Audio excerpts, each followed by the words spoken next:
Hello everyone, welcome back to our channel. आपण पहिल्यांदा प्रत्येक चॅप्टरचे नोट्स एक्सप्लेन करत आहोत. यानंतरची जी सिरीज येईल त्यामध्ये आपण प्रत्येक चॅप्टरचे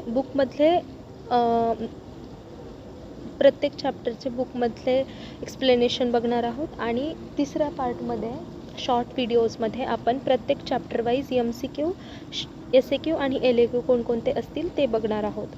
तर आपला 20वा चॅप्टर चालू आहे व्याधिक्षमत्व. या चॅप्टरमधून 4th LAQ येतो पार्ट 1 पेपरमध्ये आणि SAQ पण 4th SAQ येतो. म्हणजे हा चॅप्टर एकूणच 10 ते 15 मार्काचा आहे. सुरू करूयात. पहिला श्लोक, हा श्लोक पाठ करायचा. व्याधिक्षमत्वम नाम व्याधिबल विषेधित्वम व्याधी उत्पाद प्रतिबंधकत्वम इति यावत. त्याचा अर्थ काय आहे? रेजिस्टन्स टू डिसीज और immunity against the disease is of 2 kinds. एखाद्या डिसीजला रेजिस्टन्स करणे किंवा एखाद्या डिसीजला रेजिस्टन्स करणारी जी इम्युनिटी असते त्याचे 2 टाईप सांगितलेले आहेत. पहिला टाईप आहे व्याधी बलविरोध आणि दुसरा टाईप आहे व्याधी उत्पादक प्रतिबंध. चरक ओपाइन्स some 2 to 3 different aspects while describing the concept of व्याधिक्षमत्व. चरकाचार्यांनी 2 ते 3 वेगवेगळे ॲस्पेक्ट सांगितले आहेत जेव्हा ते एक्सप्लेन करत होते व्याधिक्षमत्व हा चॅप्टर. चरक आचार्यांनी सांगितलेला श्लोक, न च सर्वे दोषाः तुल्यबलाः न हि सर्वाण्य पश्याणी तुलदोषाणी. म्हणजेच all the doshas are not having same 8 बल. सगळेच दोष हे पूर्ण 8 बलांयुक्त नसतात. जर एखादा माणूस पावसामध्ये भिजला तर 2-3 माणसं पावसामध्ये भिजली सपोज, तर एखाद्याला माइल्ड स्नीझिंगचा प्रॉब्लेम येतो, एखाद्याला कफ होतो आणि एखाद्याला काहीच होत नाही, तो माणूस हेल्दी असतो. ऑल द अपथ्याज will not lead to vitiation of some दोषाज. सगळेच जे अपथ्य आहेत ते आजार निर्माण करतीलच असं नाही. एक्झाम्पलमध्ये आपण सगळे पाणीपुरी खातो, तर पाणीपुरी खाणं एखाद्याला जर तीन वेगवेगळ्या माणसांनी पाणीपुरी खाल्ली तर त्यातल्या एकाला लूज मोशन्स होऊ शकतात, एखाद्याला वॉमिटिंग होऊ शकतं किंवा आपल्यासारख्यांना काहीच होत नाही पाणीपुरी खाल्ल्यावर. दही अभिसंधी. जर एखादा माणूस रात्री दुपारी कधीही अवेळी जर दही खात असेल, 23 वर्षांपासून लहानपणीपासून दही खात असेल रात्रीचं, तर त्यांना त्याचा काही प्रॉब्लेम होत नाही. पण जर आपण कुठल्याही वेळेला दही खाल्लं तर आपल्याला पित्तचे विकार होतील. आता रात्री जागरण केल्यावर काय होतं? वातप्रकोप. अ वॉचमॅन डुईंग रात्री जागरण विल नॉट सफर फ्रॉम वातव्याधी बिकॉज इट इज सात्म्य टू दॅट पर्सन. आता एखादा वॉचमॅन आहे, त्याचं कामच आहे रात्रभर जागून ड्युटी करणं, तर त्याला कुठले वातचे व्याधी होणार नाहीत. ते खूप दिवसांपासून जर काम करत असतील तर त्यांना काही प्रॉब्लेम होणार नाही. दोषाज exceeding painful and difficult to cure during their multiple combination. दोषाज जर मल्टिपल कॉम्बिनेशनमध्ये विशिएट झाले, 1 2 3 असं मल्टिपल कॉम्बिनेशनमध्ये जर विशिएट झाले तर त्यांना नीट करणं अवघड असतं. डीप सीटेड धातूज गंभीर अनुगतः गंभीर मज्जा धातुगत इत्यर्थ. Disease is chronic. It becomes very difficult to cure because they are deep seated and gives displeasure and becomes incurable.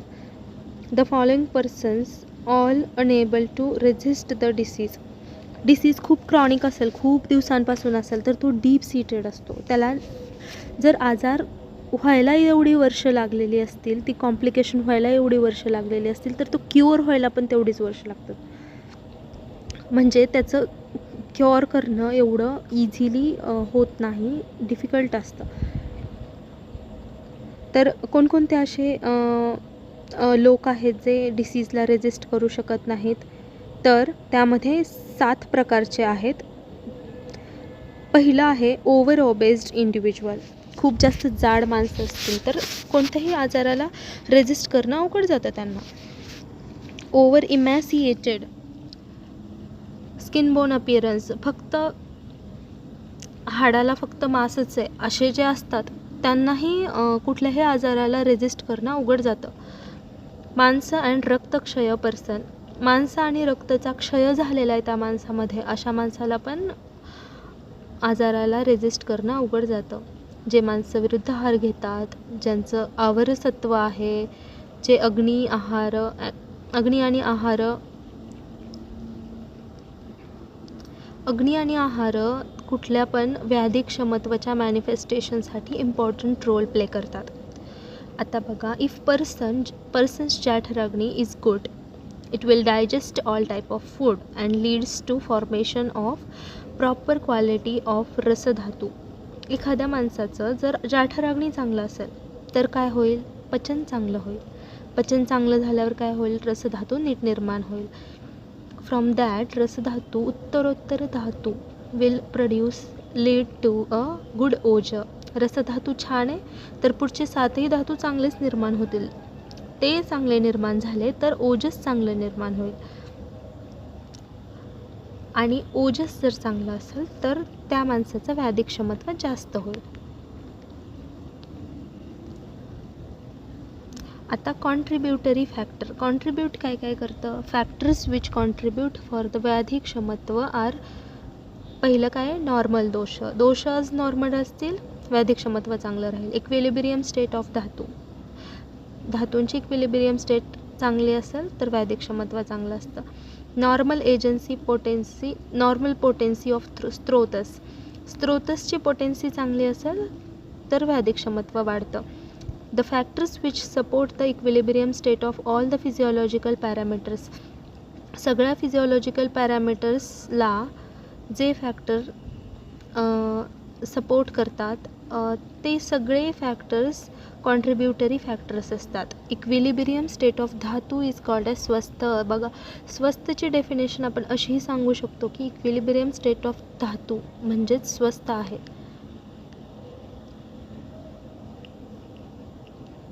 बलचे प्रकार आहेत सहज बल, कालज बल. सहज बलमध्ये काय? सहजम यत शरीर सत्वयो प्राकृतम, म्हणजे it is an inherent characteristic of individual person since from birth. एखाद्याचं जन्मापासूनच बल चांगलं असतं, इम्युनिटी चांगली असते. कालज बल dependent on season and age, loss of strength is observed in आदान काल, गेनिंग ऑफ स्ट्रेंथ ऑब्झर्विंग विसर्ग काल. कालज बल कशावर डिपेंड असतं तर सीझन आणि वयावर डिपेंड असतं. आदान कालामध्ये त्याचं बल कमी जाणवतं आणि विसर्ग कालामध्ये बल वाढलेलं असतं. मिडल एज पर्सनमध्ये full strength as in children immunity is building and in case of old age immunity suppressive mechanism take place in the body. Middle एजमध्ये सगळ्यात जास्त बल आहे असं सांगितलं गेलं आहे, कारण लहान मुलांमध्ये बल वाढत चाललेलं असतं आणि वृद्ध माणसांमध्ये बल कमी होत चाललेलं असतं. युक्तिकृत. Healthy practices related to diet and activities are considered as युक्तिकृत बल. जे लोक चांगलं डाएट घेतात, चांगलं ॲक्टिव्हिटीज करतात, व्यायाम करतात, अशा लोकांचं बल कसं असतं? युक्तिकृत बल असतं. एक्झाम्पलमध्ये काय आहे? योग ॲज रसायन थेरपी. वाजीकरण योग helps to acquire strength by fulfilling the deficient. एक रसायन थेरपीमध्ये योगचा वापर करणं हे एक एक्झाम्पल आहे युक्तिकृत बलाचं. इंटेक ऑफ घृत रसशुद्ध ओजस सामहित रसशुक्र अँड ओजस इज कंडक्टिव्ह टू रसशुक्र अँड ओजस. घी, जेवणामध्ये घी घेणं, तूप घेणं यामुळं रसशुक्र आणि ओजस वाढतं. आम्लकम वयस्थापन सर्व रसभ्यासो बल कारणम. कन्झप्शन ऑफ ऑल द रस प्रमोट्स स्ट्रेंथ. सगळ्या प्रकारचे रस खाल्ल्यामुळं काय होतं? स्ट्रेंथ प्रमोट होते.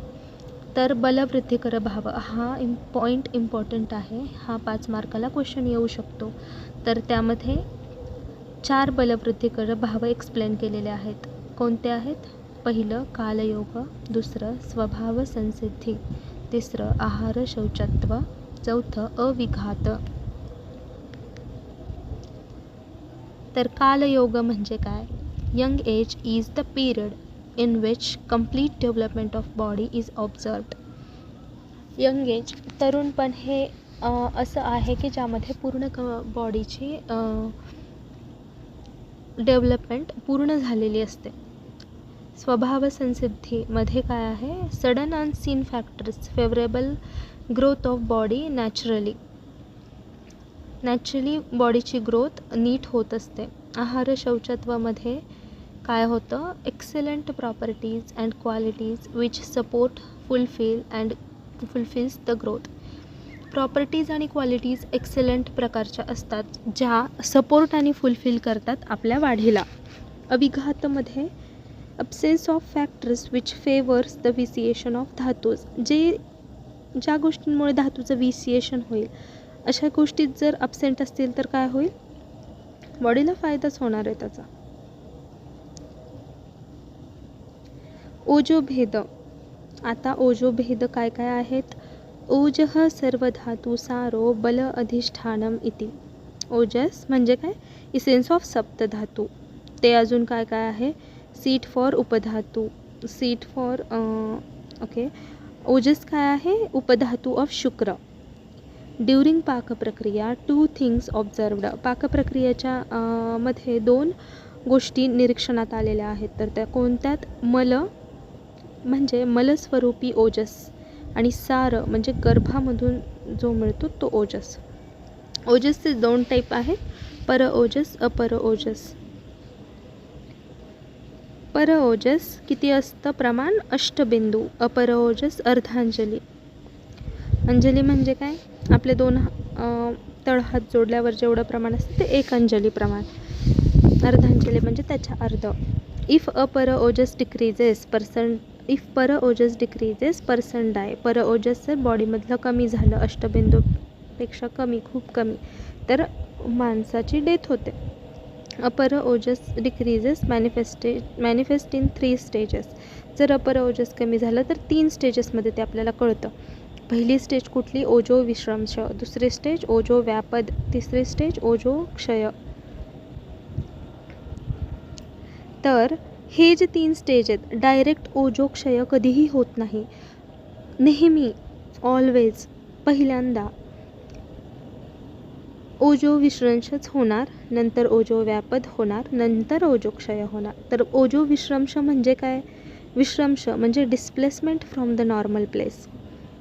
म्हणजे ओजस ज्या ठिकाणी असायला पाहिजे तिथं ते नसतं, ते दुसऱ्या जागेवर जातं. तर त्याची लक्षणं काय काय आहेत? लूजनेस ऑफ जॉईंट्समध्ये लूजनेस येतं. इम्पेअरमेंट इन ॲक्टिव्हिटी. एखादं नीट चालत असेल तर ती चालण्याची ॲक्टिव्हिटी चालतच असतं पण ती इतकं प्रॉपर नसतं जितकं आधी होतं. Reduced activity. कुठलंही काम त्या इंटेन्सिटीने, त्या उत्साहाने होत नाही. उत्साह, इंटेन्सिटी, परफेक्शन कमी झालेलं असतं. दुसरी स्टेज ओजो व्यापद. व्यापद म्हणजे ओजस गेट्स विशिएटेड बाय दुष्ट किंवा दोष. दोषमुळे ओजस विशिएट झालेलं असतं. त्याची लक्षणं काय आहेत?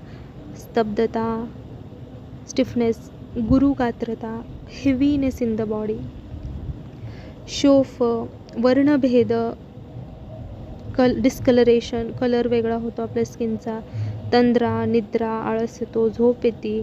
आता तिसरी स्टेज, शेवटची स्टेज ओजो क्षय.